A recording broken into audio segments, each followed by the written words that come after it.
Burke's on his feet.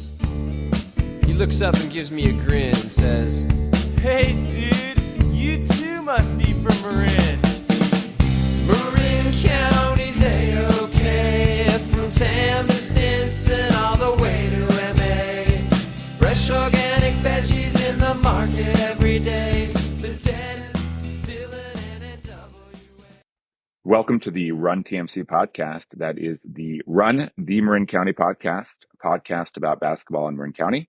I am Duffy Ballard, and this is my friend Dave Levine. This is episode number 37 of season 1 of the Run TMC Podcast. And Dave, we were just talking, this is going to be the penultimate episode of season 1.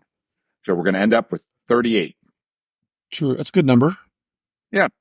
Who was 38? I feel like some defensive back there was a good 38. Right. Merton Hanks? No, I think he was 36. He was 36. Yeah, I was thinking Merton, but I'm sure our listeners will know a 38. But anyway, yes, the penultimate episode, we've got a good one. We're going to re-release one of our favorite interviews with Rick Winter, which was great. So we'll do that here with the benefit of AI, enhanced audio. And Duffy and I will banter here for a bit. And then we'll do one more episode where we're going to have an interview, which we'll release probably next week, Duff. And then we're going to take a little break for the summer. Yep. By the way, while we're talking about numbers, Dave, can you tell me why that generally speaking, basketball players will have numbers where if there are 2 digits, they're both 5 or fewer. So 32, 33, 34, 35, but not very much 37, 38, 39. Basketball player with 39 doesn't happen, right? I believe that is because when officials are reporting a foul, they want to be able to do it efficiently. Is that correct? That is correct. Absolutely correct. But then somehow you end up with, what was Dennis Rodman? 98? 98, 99, something like that. I know. It's strange. There are exceptions. There are exceptions, yes. And that is ironic because he was known for, picking up some fouls here and there. He was relatively foul prone. This is very true. We'll have to see how officials gave the hand signals for his number. That'd be interesting to look up clips of that, right? Totally. Yeah. They probably have to practice with the 2 hands before the games. All right. We got something to look into. All right, Dave, you're going to take us from small to big this week? Yeah. So we went big to small our last episode. Now we're going to go the inverse. So we'll start local, Duff, and then we'll go broader. We have a few things to hit on before we get to our interview. So first, local updates. Have a few updates on coaching changes that we've mentioned before. So first of all, the Branson girls have a new coach, Bruce Pruitt. Bruce has been the strength and conditioning coach there for a number of years. I don't know Bruce, but I've heard he's a great coach, and I think everybody's excited about having him come on board to run the girls team. So congrats to Bruce and to Branson. He's got obviously great player in Avery Meyerberg and a really strong supporting cast. So it should be fun for them. And then Duffy's alma mater, Marin Academy, has named Khalil Murphy as the new boys coach. Khalil was the JV boys coach at Redwood last year. And before that, he was the freshman boys coach there. Khalil played college ball. I think he played at USF for a year or two and then transferred back east. I played pro ball, I think, overseas. Really, really great coach. I've seen him on the sidelines, connects well with the players. So congratulations to Khalil and MA. Yeah, and we have heard from a friend of the podcast, Tom Poser, so both of Tom's kids have played. Well, no, I take that back. Charlie Poser has played for Khalil because Khalil was the freshman coach last season, this season JV. So he kind of moved up with his squad, and really high praise from Tom and others on Khalil. So yeah, I think this is a great hire for Marin Academy, and the rise of the academy is just beginning, Dave. Here we go, Duff. And on the recruiting front, staying local, we've mentioned our buddy Jace Butler decommitted from Illinois. He committed this week, announced. Very excited for him. He's going to go to the University of Washington. An awesome choice. Congrats to Jace. I've spent a lot of time on that campus. It's beautiful. Seattle's a great city and really strong basketball program and tradition there. So I'm very excited for Jace. Yes, I got the sense that maybe that was going to be the choice when I heard from Holden that his workout with Jace's dad, Jomar, last week had been canceled because of a family trip up there. So it sounded like they were the front runners at that point. And yes, they got a really good talent up there, and we wish Jace a lot of luck playing for Washington. And TT Carr from Branson, I saw, received another offer. He's got too many to count, but from USC, which is fantastic, obviously. So it'll be fun to see where TT decides to go next year. So those are the only recruiting updates that I have. I will say that, Duff, you and I both have been coaching club basketball. You're coaching 24/8. I'm coaching NBBA. I coached a tournament this past weekend in Roseville, and this was an NCAA viewing period. So there are certain times in the calendar where college NCAA coaches can attend tournaments and scout players, and this was one of them. So I was at a tournament in Roseville in a massive gym with college coaches there, and it was a lot of fun. I mean, the energy in those tournaments is really fun, and there's some obviously very high level players who are competing really hard. Right. Yeah. Mikey Claggett talked a little bit about this, how this is, a period of time for those who may be seniors who have not committed to a school to, have a last look from scouts. And we'll report back if there are any of the local players that we've talked about, like Finley Keefe and Nick Cubley and Owen Bugas, as to whether or not they've sort of find a home where they're going to play some basketball. So we'll keep an eye on that. Yeah, absolutely. And there were tournaments all over the country last weekend. So, for example, Carly Amborn was with her Jason Kidd teammates in Dallas. There were a bunch of high-level coaches there. KK and her 17-year-old UA Rise NBBA team with Zach Barillo, they were out in Pennsylvania at Spooky Nook, which is a famous tournament. And there were college coaches watching them play. So it's a really fun time of year. And it's a great opportunity for these kids to play in front of college coaches.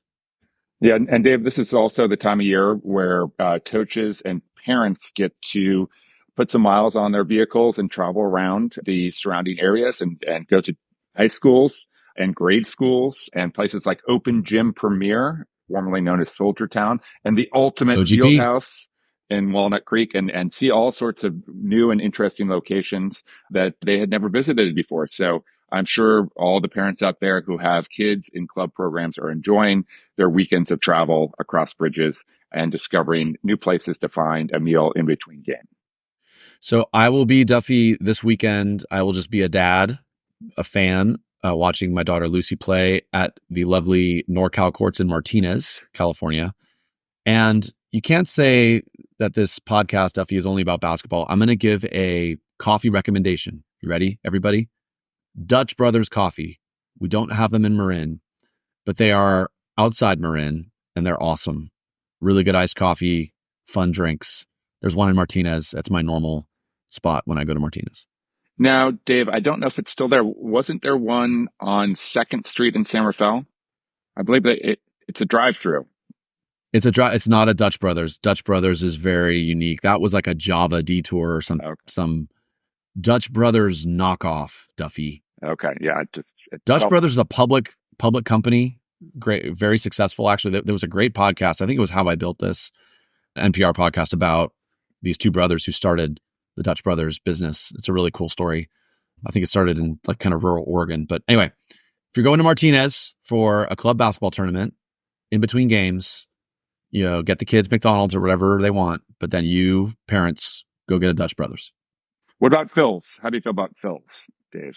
I love Phil's, but when you're in Martinez, you're not going to find a Phil's, but I love Phil's coffee. I love the pour over.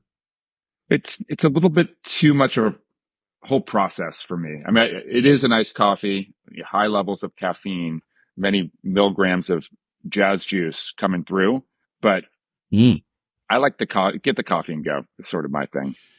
Hey, side note, can that be my new nickname on our adult league team? Can you just call me Jazz Juice? Sure. Yeah.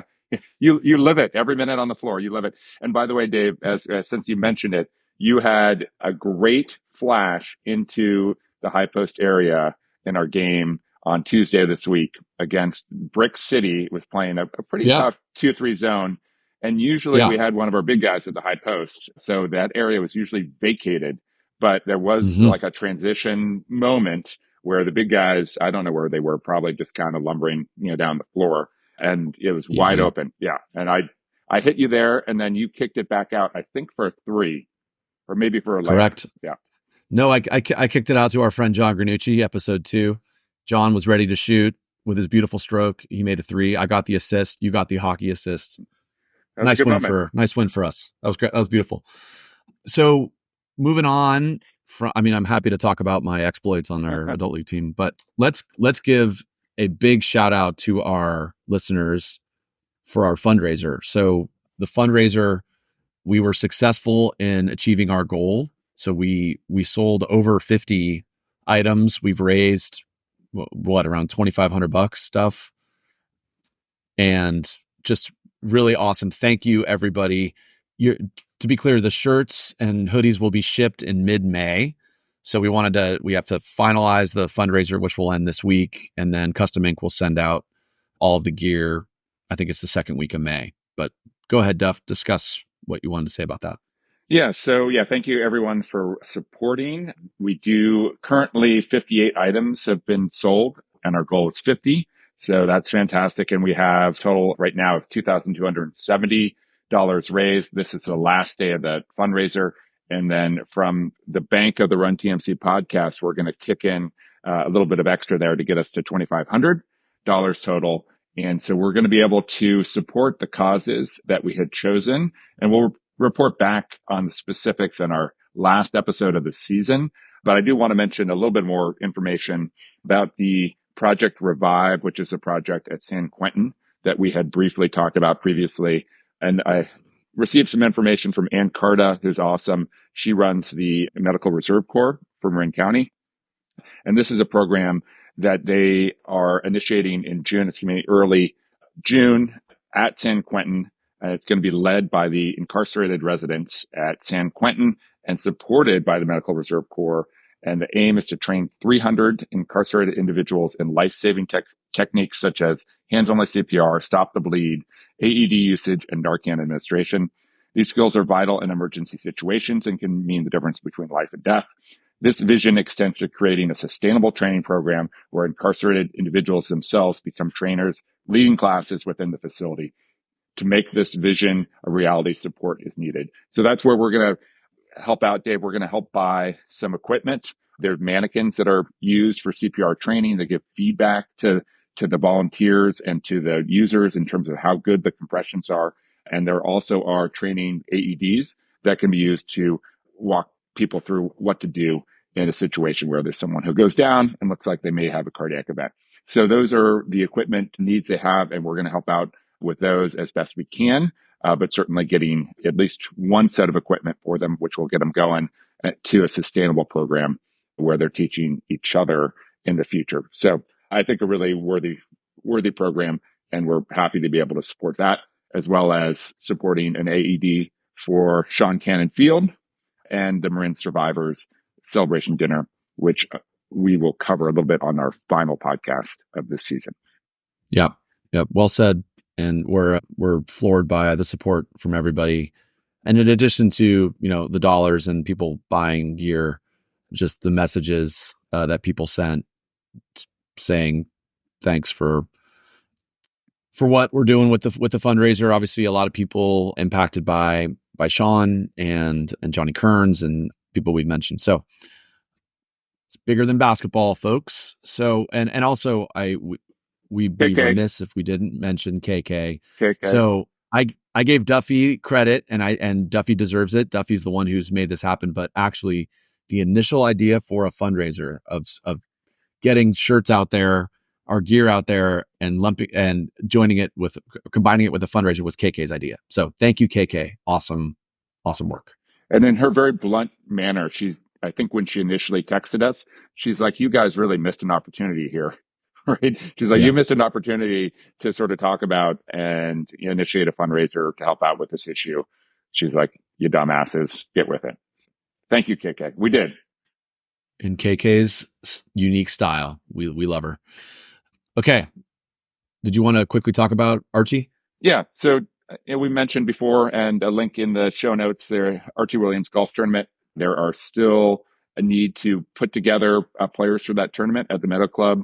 And you can click on the link and click through to either sign up for a foursome or individual 18-hole and dinner pass for the golf tournament. So if you are an avid golfer and have a little bit of extra cash in your pocket, it's a good way to spend a Monday afternoon. And then another really cool announcement. So Jeff, our friend Jeff Skaggs, texted me and Duff this a couple days ago that San Domenico had a gala fundraiser for the school, and they announced there's a new field that will be constructed near the front of campus for soccer, softball, baseball, and lacrosse, something that the school has desperately needed. So they've raised money to do that. The surprise was the field will be named Fulton Field after our friend and the GOAT, Coach Mike Fulton. So congrats, Coach. Much deserved. And I thought that was really cool that they're naming that field Fulton Field. Yes, it's really cool. And the current field they have is a very nice field, Dave, Kesterson Field. It's a turf field. And it's a great spot to go and, have an event like a graduation. That's where my daughter Haley had her graduation celebration. You were there, and it was a hot day, but it's not regulation size for anything that matters. So they can't host these games at Kesterson unless, it's the middle school. So this will be a nice adjunct to their campus, which already is an embarrassment of riches, but really cool that it's going to have the Fulton name on it. Little side note about Fulton. He called me the other day and he said, Mike doesn't listen to podcasts. He's not a podcast guy. He said he hasn't even listened to Duff to the episode that we did with him. He hasn't listened to his episode. The one episode that he has listened to is the Melissa Boyle one, because so many people said to him, hey, you got to listen to this. And he said he listened to it the entire way and he was just blown away by how amazing Melissa Boyle is. So another plug to our listeners, if you haven't checked out episode 35, The Warrior with Melissa Boyle, I recommend you do it. She's an inspiration and we love Melissa. So just wanted to mention that. Yes, Mike's a little shy. I mean, he doesn't really like to think or talk about himself at all.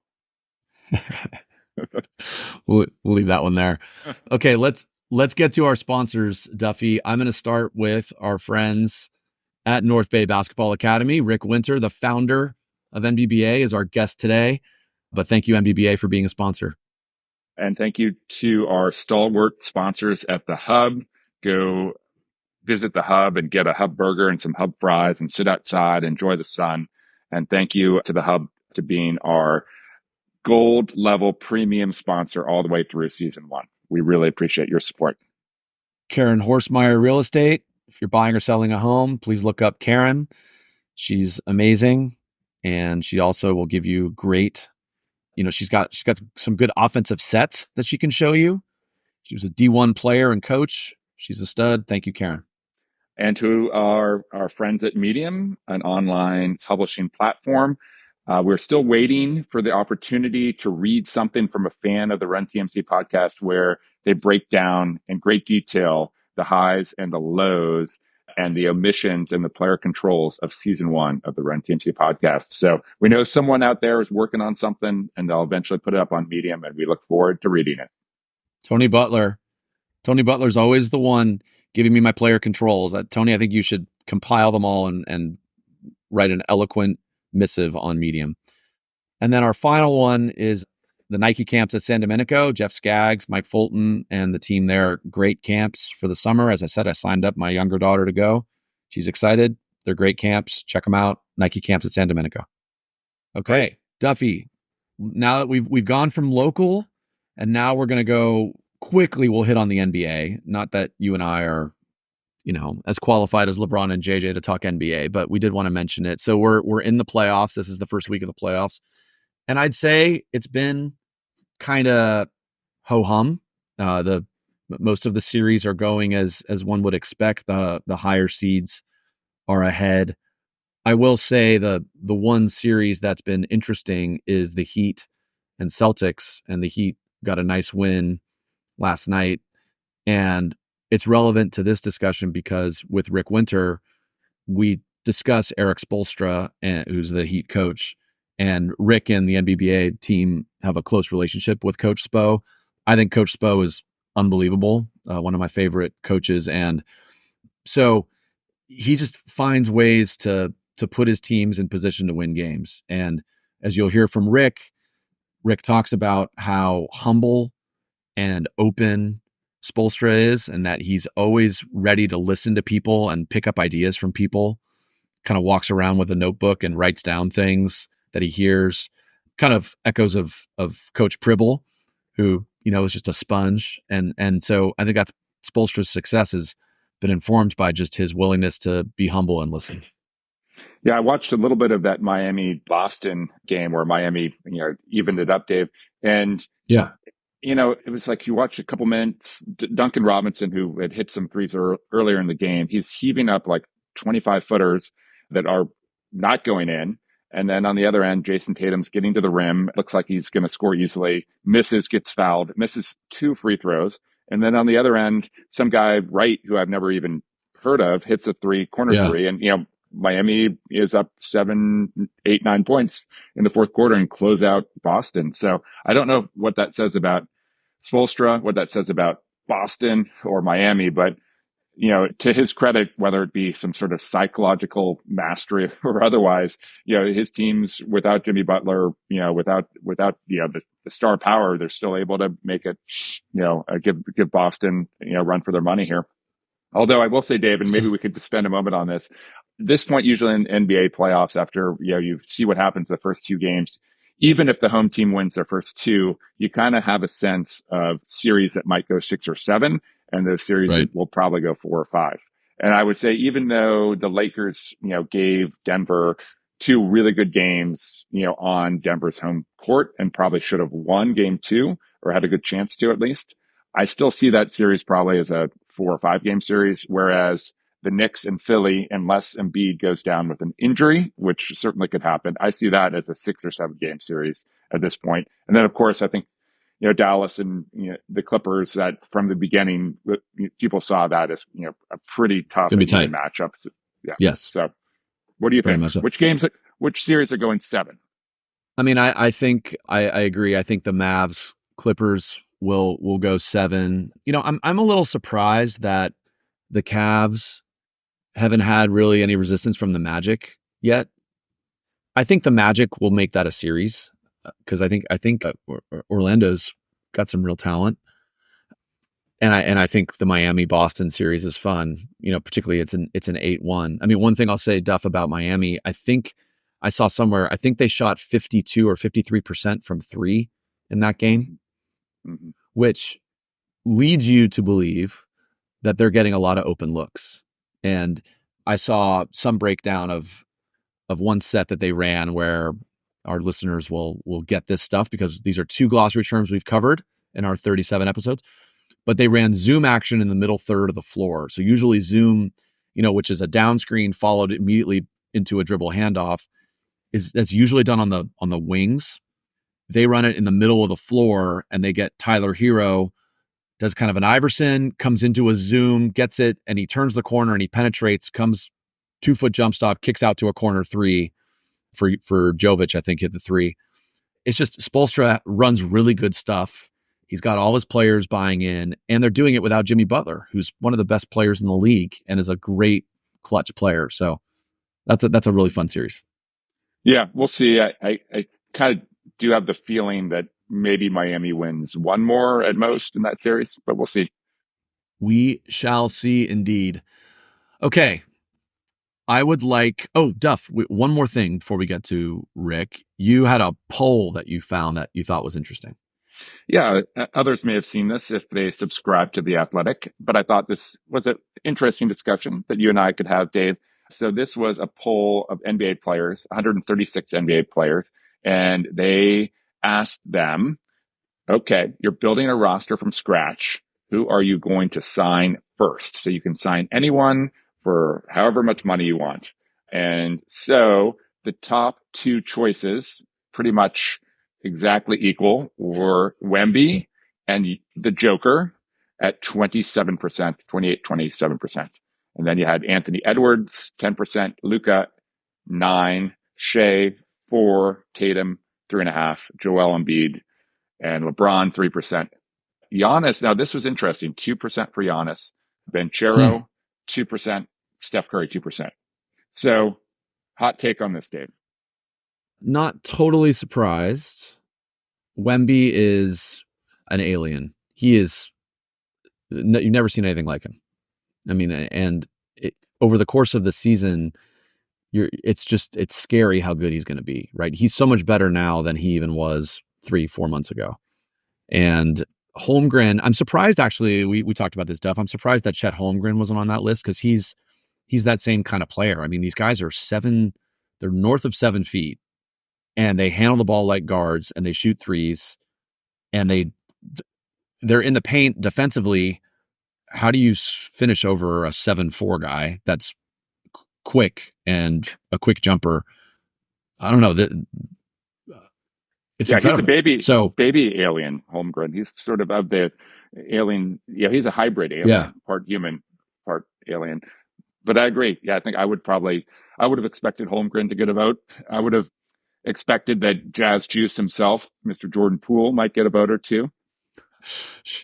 Sure. I mean, Kevin Durant, I was surprised to not see KD on there, a little bit old. I mean, that is, Steph kind of hanging on at 2%. Steph's in his mid-30s. And Giannis, yeah, I'm surprised. I mean, Giannis was, for a minute there, they called him the freak, right? The Greek freak. And then Wemby comes along and it's like, hey, hold my beer. I mean, Giannis, you're nothing. Right. So I thought that was interesting poll. I got to think that Curry and LeBron, they're on there because obviously they don't have a lot of time left playing at elite level, but they mentally they are at the top of their games right now in terms of leadership and in terms of getting people to buy in and play together and be an example. So I have to suspect that's why they get a couple votes, each of them.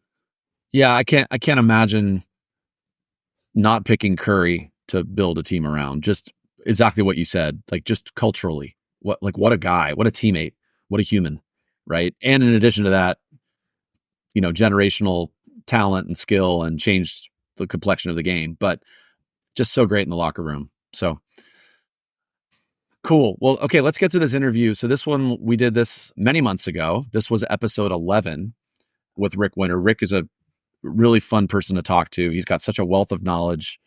He was a really successful coach himself. Obviously, he's built a great business with NBBA. We touched on a lot of different things, but we have 2 additional clip stuff that we wanted to share before we get to the interview. So one of them is related to our favorite topic of zones. So with Rick, we have a fun discussion about zones, and Rick mentions that he was involved in getting zones outlawed for CYO, the kind of the younger levels of CYO, something that Jeff Skaggs also was involved in. And Duffy, you and I had kind of a joking, fun little banter about zones. We found this clip from JJ Redick's podcast, our friend and fellow podcaster, JJ, talking about playing zone at young ages in youth basketball and how it's just not a good idea. So we wanted to share JJ's thoughts. Yep. He calls it cheat code, which, I think we're probably all in agreement at that age, that it's not the best way to teach young basketball players like the fundamentals of the game. I will say, Dave, I think once you get to the over 35 league, it should become mandatory code for, some players to keep them playing, right? We trotted out our friend Bobby Mitchell coming off of plantar fasciitis tear, not just plantar fasciitis, but a tear of the plantar fascia. And we put him in the zone for a few minutes, just, so we could get him one open shot, which he hit, and that was the difference in the game. So thank you, zone. So if they were outlawed in over 35, we would not have been able to do that. And that would have been a shame. We might have lost. I mentioned, and I think in this interview, I mentioned other ones, there's zones are great. There are college teams, pro teams that use zones effectively. It's a great tool. Ashley Syatt, Marin Catholic, as I mentioned, 1-3-1 zone, really tough to beat. So zones are great for young kids, as JJ mentions. It's a cheat code because, young kids generally can't shoot from the outside, but you're also not teaching your kids how to play the proper way defensively. So anyway, here's JJ. I don't teach them because I think you have to learn man-to-man concepts. There's a difference to me between developing kids and their understanding of basketball and trying to win games as 9 and 10-year-olds. Two are not the same. 9 and 10-year-olds, generally speaking, majority of them can't pass the ball more than 10 to 15 feet unless they get a running start or they throw a one-handed football type pass. Most of them can't shoot three-pointers with any level of efficiency. Running a zone, it's a cheat code. It's a means to stay in ball games and try to win because you're too lazy to teach man-to-man concepts, right? At this age, certainly by the time the kids are 12, 13 years old, you should be introducing zone concepts. You need to be able to break a zone. You need to be able to learn how to play zone, all that stuff. It's the same thing like we have rules around pressing where like each tournament we go to within our city league, I think it's last 2 minutes or last 3 minutes, you can press. But there are certainly teams in America at 9 years old, 8 years old that are allowed to press all game. What is the point of that? How are you helping these kids understand how to play basketball? All right. Thank you, JJ. And so last thing before we get on to the interview, well, two things. First, I want to mention that we're choosing these re-release episodes based primarily on two aspects. One being the audio quality and how it may or may not be improved by AI, and hopefully it has been.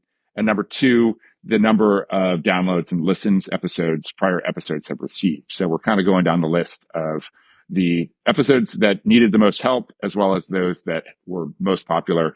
And so putting those out there again. So that's how we chose to re-release Coach Winter. And before we get to the interview, we have one other little bonus clip. Dave? Yeah, so you might recall I sat down with Zach Borello, the Redwood Girls varsity coach, great guy, months ago, and we had a little Redwood team preview. In addition, Zach and I had a separate chat for 3 or 4 minutes about, I just asked him, all right, just talk to me about your favorite drills that you run. And Zach he's a hoops nerd. He loves this podcast. He's always telling me that he's listening to these episodes because he loves this stuff. And so I thought this was a fun discussion, just a quick little snippet of some drills that Zach likes to run in his Redwood practices. Cool. Take it away, Zach. And then we will listen to our conversation with Rick and have Luke Esterkin take it away on the backside. We want to thank again everyone who has supported our fundraiser, and we want to thank again our sponsors for their ongoing support. And please join us for our final episode of season 1 coming up in about a week or so, Dave. Sounds good, Duff. All right. We're back with my friend Zach Borello, Redwood Girls varsity coach. So Zach and I were just chatting and we thought we'd record this. We were just talking about drills. So Zach, walk me through some of the favorite drills that you like to run in practice. 4-man shell. Defense. Okay. I think it's something that we can pride ourselves on. We talk about terminology. We talk about inside foot up. We do 4-man shells 7 different ways. We start with just basic jump to the ball. Yep. We talk about split line. Then we talk about gap and kick, helping the helper, tagging the post player. Mm-hmm. We talk a lot about switching screens, but that's kind of a daily routine that we do. 4-man shell every single day. So it's a progression. We start with stage 1, just jump to the ball. Positioning. No one's moving. Yep. Just really talk about energy. We emphasize one thing every day. Like for today, we're going to emphasize everybody's got to talk. Or tomorrow, we're going to emphasize everybody's got to be on the split line. Yep. Or we're going to emphasize, rather than emphasizing 8 things and kids be like, oh, like what, and they start getting confused and they don't know what to talk about anymore. It's just like, no, talk about one thing today and focus on one thing. And that's actually, I can steal it from Katie Course. She gave me that recommendation about a weekend of practice. She's like, I love all this, but let's simplify it. Like the drill's all the same, but let's focus on one thing today. Okay. And then the big thing, my girls came to me and they're like, we want to shoot. Like we're a shooting team. We pride ourselves on getting a lot of shots up. We're trying to shoot almost 65, 70 shots. So the first 20 minutes of practice is scripted every single day with different shooting drills. Okay. An example of so we're ones we call Olympic shooting. So it's 3 lines on the baseline. We outlet to the right, left lane just sprints wide. So full court drill. And then we're pushing middle. Person in the middle's got to make some type of move in the middle. They're attacking for layup, and then the right wing's space in the way. So we're shooting a bunch of threes. Okay. So we do that 5 minutes every day. Goal is 90 makes. So there are players with balls at the other baseline. right? And so they're passing, and then as soon as they pass, now they're going back down. It also works on them communicating with each other, calling for the ball. Sure. We turn music on pretty loud, which is I think just the vibe of practice is great with that, but it makes them actually speak louder. You got to communicate. We do 3-ball shooting. So 3-ball shooting is a drill where we have 5 different spots we got to make 15 shots for, and they got to do that under 3 minutes.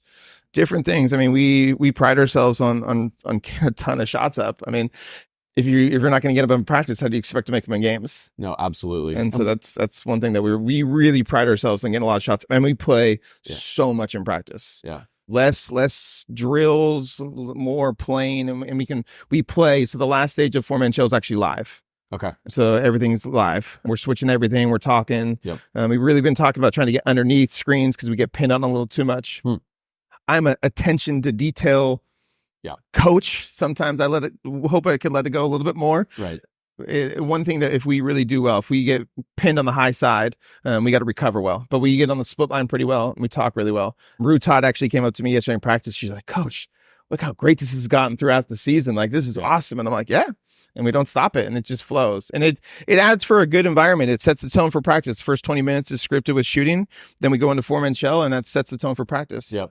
I'll even talk to my girls before practice starts. Like, today is a Wednesday. We don't play till Thursday. So today is going to be more music, more shooting, more relaxed. Tomorrow, hey, we got Branson Friday night, like first round of first league game. Like we got to be a little bit more laser focused, locked in a little bit more. And if you set the tone, I feel like that with players, they understand that they're expecting us to be a little bit more focused today rather than like, oh, coach is okay. Like we got music on, a little bit more fun practice. So do you do 5-on-0 stuff like when you're running through your sets, or do you like to do it with live music? I like to do it with live. Sometimes it's based on numbers. I mean, or based off, like I said, I have 4 freshmen, so they're still learning all of this. Yeah. They're learning what varsity basketball is. I mean, this is the first time they've ever gone through film and scouts and all this kind of stuff. So it's a little overwhelming for them. We're 6-7 weeks into the season, so they're starting to really hit their stride.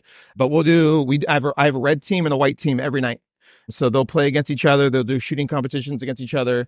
I have a whiteboard out at the beginning of practice, has a practice plan on it. Okay. Sometimes I'll put like notes and be like, hey, did you guys read the practice plan? Like, what was our emphasis for defense today? And they'll like run over to the whiteboard. I'm like, no, you gotta read the whiteboard before practice starts. Yeah. So it's actually kind of cool. Before practice, about 5 minutes, you have the entire team huddled around a whiteboard, like all on the same page. That's great. So they know they know what to expect. Like they know what the next drill is going to be, rather than like sometimes like, all right, what are we doing next? It's like, and I really have my leaders like Rue Todd. Hey, Rue, what's the next drill? Yeah. And she'll run over there and she'll be like, all right, let's go. And then you hear her voice. And then Maya Sable's talking, and then Katie's talking. Now all these freshmen are talking, and now there's just such a great energy in the gym. Right. Rather than sometimes if it's, hey, we're doing 4-man shell next, or we're doing this next. And it's just a lot of playing. I think it's more beneficial. I think the more you can have your players' voices in the gym.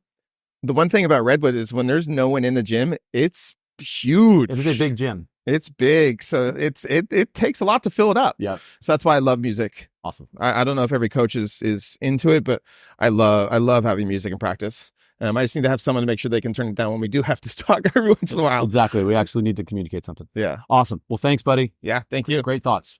Rick Winter, thank you for joining us, Rick. Glad to be here. Thanks for having me. Awesome to see you. So we're very excited to have Coach Rick Winter with us. So Rick has had a huge impact on basketball, really on the national level. And he's been a massive force in growing the game in Marin County for many decades, and the North Bay and beyond. So we're very excited to have him. Rick has been a very successful high school coach. We're going to talk about his coaching career. But then after he stepped away from coaching, he has been a very successful entrepreneur and building a really fantastic business around youth and high school basketball with NBBA. So we'll get into that. But Rick, let's walk down a quick memory lane for you. Grew up in Anaheim, Orange County. Yep. Okay. We'll try to limit our Laker discussion, but we can talk about that briefly. Played high school ball at Western High School, and then went to University of Laverne, which is a D3 school, Rick? Yep, in Skyac. Okay, in the Skyac. Yep, same as Pomona and Caltech and all those schools, Claremont. Correct. In kind of East LA. Would you call that Inland Empire? Is that Inland Empire? For those Bill and Ted fans, it's right next to San Dimas. Sweet, San Dimas High School. Rick played freshman and sophomore years at Laverne, but then he had a bad injury, torn ligaments, and that kind of ended his playing career and began his coaching career. And so we'll get into that. Rick then coached high school hoops for 20 years. He was at Damien High School in Laverne from 1990 to 1995, won a bunch of games. And then he moved up to Marin and took the helm at Marin Catholic and coached there for 15 years, from 95 to 2010. Rick won 345 games as a high school coach, 345 and 199 career record. Very impressive. At MC, he won 6 MCAL championships, 4 in a row from 02 to 05. I don't think Honik was very happy about that, Rick. He won 3 NCS championships. They made it to 2 NorCal finals, a game away from state. So very impressive, but equally as impressive as his coaching record is Rick's ability to develop players. And I want to spend a lot of our time talking about that. Rick had 18 of his high school players go on to have careers at the collegiate level, including 9 Division I players. So he's someone who not only won games as a coach, but he developed talent. And we want to talk about that. So in 2010, Rick stepped away from coaching Marin Catholic and began North Bay Basketball Academy, or NBBA. NBBA is a very successful club basketball program, providing skills training and club, AAU hoops for kids in Marin, and have expanded into the North Bay. As we talked about, he's helped grow the game in this county, and we really appreciate what he does for all of our kids here. And just like we had our discussion with Chris Ballard, and Chris took his passion for basketball and coupled that with his abilities as a writer and communicator to become a really successful journalist. Rick has taken his love of basketball, his knowledge of basketball, and coupled that with his ability as an entrepreneur and a businessman to build a really great business. So we want to talk about that.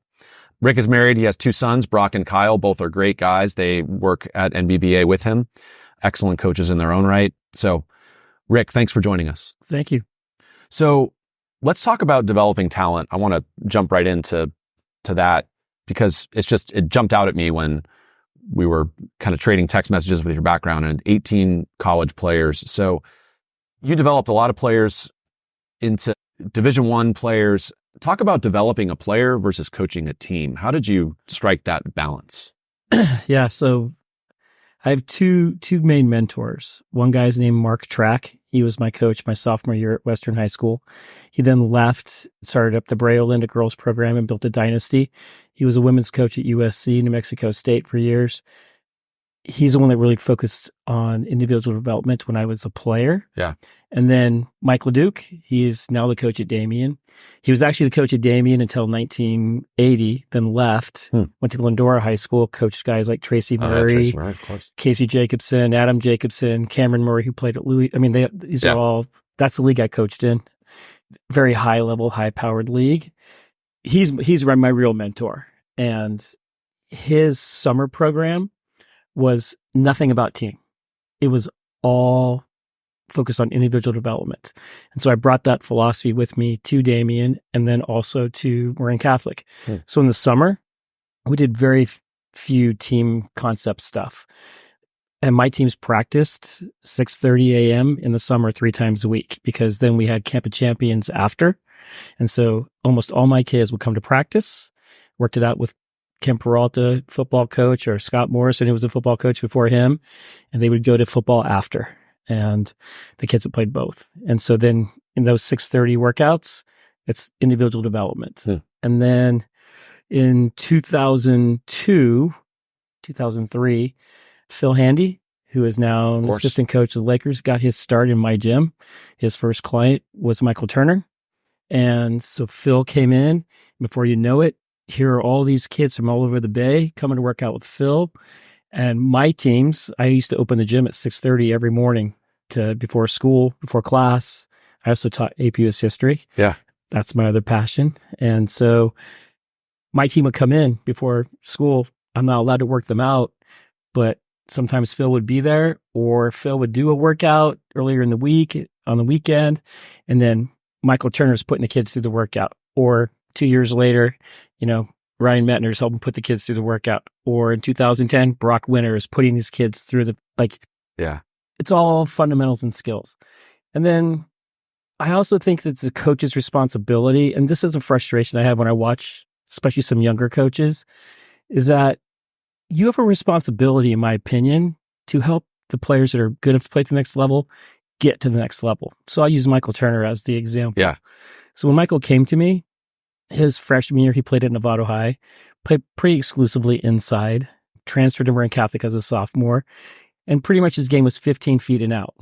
Then in the summer, work, get Phil involved. Phil and I would talk. Hey, this is where we need to get him in the offense. These are the spots where he's going to get shots. Mm-hmm. This is what we need him to work on footwork wise. And before you know it, also now he's shooting from 17 to 19 feet. So his junior year, pretty much trail threes. Like if he was on the break and had a trail three, great. But out of the offense, not so much. Yeah. And then as a senior, again, in the summer between his junior and senior year, we're focusing on what we need to focus on to make him a complete player so he's packageable to play at the Division I level. And now he can shoot from anywhere. He can attack the basket from anywhere. That's kind of that's, in my opinion, how a player should be developed to play at the next level. Instead of thinking of, oh, my job's to win league and win an NCS championship, so I'm going to play this kid at the block the whole time. Right. That's fantastic. So a couple things I got to jump in. This is great stuff. So first of all, Phil Handy. I mean, listeners, if you don't know who Phil Handy is, I'd encourage you to go to YouTube and search Phil Handy. Probably every NBA player has done Phil Handy's ball handling workout, right? I mean, I think it's 94 feet of game is one, maybe his website or that's his business, but he is a skills trainer. He's on the Lakers payroll right now, right? I think he's going to be a head coach pretty soon. Yeah, he's incredible. I mean, I remember showing my CYO kids him working out with Harrison Barnes and just doing the kind of cross, front, just the quick ball handling moves, posture. It's all really great stuff for skills. So that's incredible that you had him in the Marin Catholic gym. Oh, it was phenomenal. And then I'm coaching a third grade MBBA team. Yeah. And we start every day with 20 minutes of Phil Handy ball handling every day, and yeah, he's quite the force out there. Yeah. And just the, rear end down, chest up, eyes up, the being on balance, exactly. Everything is square. So you can go left, you can go right. You're not showing the defense where you're committed to ahead of time. Just that philosophy and that focus, I think, is phenomenal. Absolutely. And then I'm glad you brought up Michael Turner. You beat me to it because we've had I think if we're being self-critical, Rick, this podcast has been a bit biased towards the 80s and a bit biased towards Drake. So a lot of the great player discussion and well, so we're clear. My wife is an 86 Drake grad. Dated Mike Hayward. Was on the Reuter bus to the 82 championship game as an 8th grader. Okay. So she's a basketball nut too. You get it. That's awesome. That's awesome. But one of the names that has not come up and that really should. Well, actually, Fulton brought up Turner early as one of the best skills trainers. Is Michael Turner, MC player, played for you as we talked about. One of the best players in history of Marin. You'd be hard pressed to find a player who's better than Michael Turner. He was North Bay Player of the Year named by the Chronicle. He was All-State third team, I think.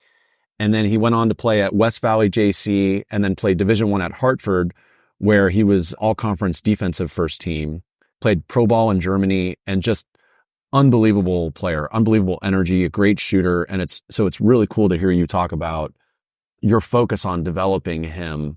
In addition to, you had great teams those years, right? You're winning league. You're going deep into the playoffs, but you took the time to develop this kid into, really one of the best players in Marin history. So he put the work in. He would call Phil and say, "Can you come work me out at lunch?" And Phil would come down and put him through a 35-minute workout at lunch, and it might even be a game day. Right. But that's the kids don't understand that if you want to achieve your goals, you got to put the work in. And Michael Turner put the work in. There's an old coaching cliche that, players are made in the off season, teams are made during the season. Sure. Right.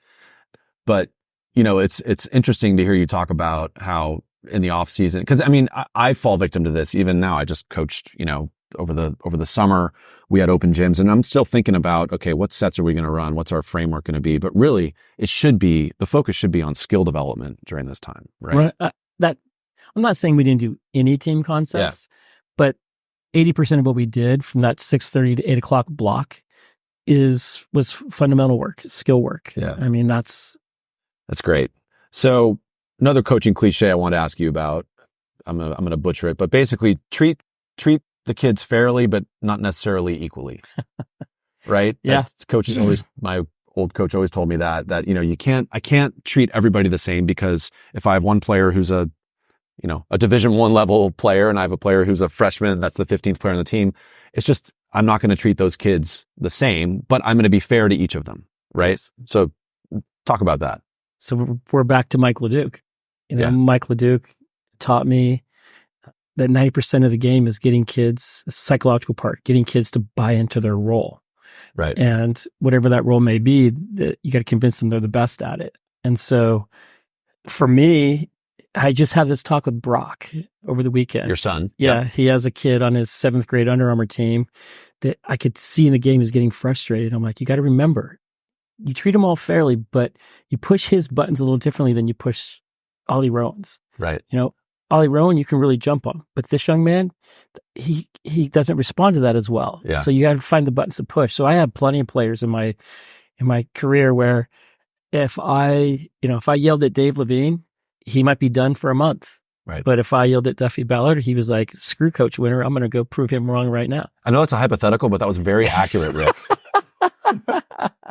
And so I think that as a coach, the hardest thing to do is, it's like I have this kid, this is my favorite, Tony Petrozola. Every coach in the league hated him. Mm-hmm. Every coach wanted him on his team. Mm. He would die for every loose ball, just a bulldog on defense. We had a rule for him. If he couldn't see color underneath his feet, meaning the key, he wasn't allowed to shoot. Okay. That was the rule. Yeah. And he bought into that role because he knew that there were better shooters on our team. His job was to play defense, get those garbage rebounds, dive on the loose ball, sure. Set screens for the shooters. Well, we were successful because he bought into that role. And it's hard to get players, especially today, because of the influence of the 3-point shot and all those things, to buy into those roles. Yeah. But my best teams, kids bought into their role. You haven't listened to the Chris Ballard episode yet, but we spent a lot of time talking about Kerr and the Warriors and Kerr's ability to convince these guys, these, multi-million-dollar athlete pros, to buy in to the role. Like we talked about Iguodala, right? When Kerr first joined the team and Iggy was an all-star for Philly and 20-point game. And then he had to go tell him, hey, Iggy, you're coming off the bench. He's doing it right now with Chris Paul's coming off the bench. By the way, since our prediction stuff, the Warriors have had some success, but the second team is doing great because guys are buying into their role. Chris Paul's a Hall of Famer, and Kerr, and it's credit to Chris Paul too, but knowing your role, right? What does the team need? I sent a text message to our group with 4 minutes left in the Houston game because if you looked at the plus minus on Yahoo, the starting 5 was all minus 12 or worse, and the second team was all plus 10 or better. I'm like, maybe we should be playing the second team the last 4 minutes, which wouldn't surprise me if Kerr did something like that. Of course. But yeah, they're buying it. I mean, I also think that getting players to think they're better than they are and buying into that role helps them buy into that philosophy. And sometimes it's also not me. My 98 team, we were 1 game from elimination from the 3 games left in the league. Any game we lost, we were eliminated from MCAL play, NCS play, NorCal play. Derek Ratto, our 6'5", 330-pound center, we had lost 3 games in a row by 1 point, all on the last possession. And we had Drake, Redwood, Centerfeld left. All 3 were the other 3 MCAL playoff teams, had to win all 3 games. And after the 3rd straight loss at the buzzer at Novato on a bank shot from the free throw line. Oh, dear. After the game, he stood up and he said, all of you right now are going to listen to that man or the season's over. And from that point, sometimes it's not the coach, right? Sometimes it's the team that has to have somebody step up and say, if you listen, this is what's going to happen. And then we go on a 10-game winning streak, beat Drake 3 times in a 2-week span. Pete Hayward sent me a note, which I'd hardly ever talked to the man. Yeah. Just saying how great, he's like, no Drake team has ever lost 3 games in a 2-week span. We beat him in I guess it was a middle game of that week, and then we beat him in the MCAL championship, beat him in the NCS championship. Yeah. So awesome. Sometimes it's the players, right? Yeah. They just get the rest of the team to buy in. Yeah. Very cool. Very cool. Okay. I want to shift gears for a little bit and talk about AAU and basketball, because you've got a lot of experience there. So talk about the pros and the cons of AAU basketball in general. What do you see as the good and the bad? So we don't do anything AAU related. I'm not a big fan of AAU. I'm a fan of basketball academies and club programs. Okay. Can you, Rick, just for our listeners, can you explain the difference between, like, what is AAU versus? Yeah. So AAU to me means that you have overarching organization that says you have to play in certain events, or you have to have your tournaments certified by certain guys, and there's conflict of interest. And I'm just not, that's not the, I learned that early on that I didn't want to get involved in those kinds of things. So we are a basketball academy. We are an academy for our parents, for our coaches, for our kids. Yep. It's everybody being educated. I think one of the best things that happened from early on through today is when I got my master's at Laverne, one of my teachers, Dr. Burns, used to say, the best teachers are the best thieves. Well, I think the best coaches are the best thieves. Absolutely. I mean, just watching coaches work together and stealing ideas and drills and communicating and all those kinds of things has been a huge aspect of MBBA. And then I think on the player side, like I know my boys played at St. Anthony's, and, you know, a lot of teams didn't like St. Anthony's, or St. Anthony's didn't like St. Anselm's. I think one of the things I love to watch now when I go to a CYO game is that 5, 6, 7, 8, 9, 10 kids on the court all know each other. They've been playing together with MBBA. Totally. And so all that animosity is gone, and there's so much, I don't want to say love, but there's love and friendship out there. Absolutely. You know? And I love that aspect of it. So No, it's great. So when I was growing up, there wasn't as much, MBBA didn't exist, 24/8 didn't exist. There wasn't really club basketball. I played it over in the East Bay, but for me, that was pirate camp. That was how I got that, right? So, and I heard Tom and John, and awesome. I mean, and that's the other thing too. You know, when I came to Marin, I was the outsider. I had to learn Marin history and learn the Marin culture and really try to become a part of it. I tried very hard to do that. I didn't want to be the outsider. I wanted to like. I became very good friends with Doug Ganellan quickly. Great. Father Tarantino he actually called me in the office one day. He's like, is it true you and Doug go to dinner? I'm like, yeah, Doug's great. I'm like, he's like, what? You know, and I'm like, hey, just because I'm friends with Doug Ganellan doesn't mean that I don't want to kick his rear end every time we play. Of course. You know, and a great rivalry based on respect, you know? Yeah, listeners, Doug Ganellan was, after Pete Hayward stepped away coaching Drake High, Doug Ganellan took over and won a lot of games. I don't know how many he won, hundreds of games, was there for many, many years. Unbelievable coach. And MC and Drake, big rivals. So Rick and Doug beating each other up on the court and then go out and have dinner and have a beer. And it wasn't just Doug. Like when Chili's used to be right here, right down the street. I mean, you'd see Farbstein, you'd see Campagno. All the guys would go by, and just and I think that's why MBBA works too. It doesn't work in every area. Yeah. The reason it works is because the coaches, I met with all 10 coaches when I first started it and made it clear that MBBA was being designed to help them build their programs and to improve Marin basketball. And that I wanted all of their coaches to be a part of it. And what do you want us to run on? Like, our philosophy on offense and defense is built on what those coaches at that meeting said they wanted the kids to know coming into high school. That's how I set it up. So we run the 5-out read and react. Absolutely. Because they asked us, we need the kids to know how to read a defense, when to cut, when to refuse to screen. Yep. How to make sure that we play man to man, make sure that they know all the principles, so that if we do happen to play zone once in a while, they understand the man to man principles to plug them into it. So MBBA was created. MBBA was really created because of Michael Turner. I got so frustrated I could not get my guys to the D1 level immediately. They all had to go JC first. All of them had to go JC except Ian Salter. And if they had played for me in Southern California, that would not have been the case. They would have gone D1 right away. Right. And so part of starting MBBA was to get our kids seen and recruited, in addition to the fundamentals and the other things that we teach. And I'm glad that you've corrected an error of mine where I've been talking a lot about AAU just sort of as a general term, but really what we're talking about is kind of club basketball, right? Kind of off-season play basketball in these tournaments. And we talked a lot about this with KK.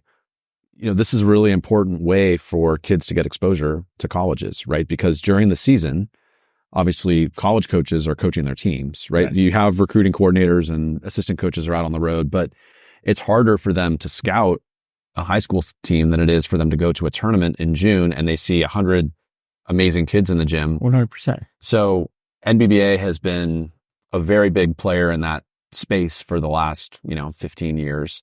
And there are a bunch of programs like this, but it's been a great benefit. And you were just telling me before we started recording. So how many kids do you have going to college now from NBBA? Brock knows the numbers inside out. He's our high school director, but 30 plus from the girls and boys combined. Yeah. From the JC level all the way up to D1. We've got, up 30 plus kids that are just started practice 2 weeks ago. That's awesome.